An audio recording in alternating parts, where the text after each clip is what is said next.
इतनी सारी चीज़ें हो चुकी हैं इंडिया में, लेकिन मैं ये सोच के हैरान हूँ कि एक भी प्रोटेस्ट नहीं हुआ है। ना तो यहाँ की जनता कुछ कर रही है, ना तो यहाँ की गवर्नमेंट कुछ कर रही है। गवर्नमेंट से तो कुछ लेना देना ही नहीं भाई, वो तो कुछ कर ही नहीं रही है।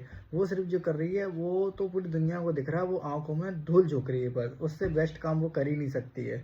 क्योंकि मुझे समझ नहीं आता है कि इतनी सारी चीज़ें हो जाती हैं, इंडिया इतना शांत कैसे रह लेता है? कोई कुछ करता क्यों नहीं है? बस यहाँ पे किसी का रेप हो जाएगा तो कैंडल लेके बीच चौराहे पे दौड़ने लग जाएँगे।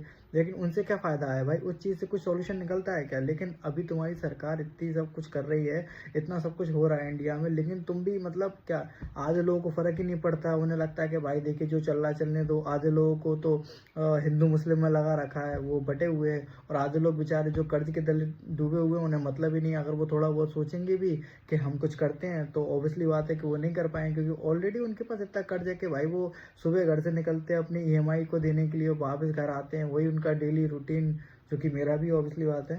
तो प्रोटेस्ट कहाँ से ही होगा? अब मुझे नहीं लगता इंडिया में ना, मतलब नेपाल जैसा प्रोटेस्ट होना ही चाहिए कि मतलब एक ही दिन में आपकी सरकार बदल जाए, क्योंकि ये सरकार जो आपके साथ कर रही है ना, वो डेफ़िनिटली किसी भी देश की सरकार इतना बुरा नहीं चाहती किसी देश के लिए।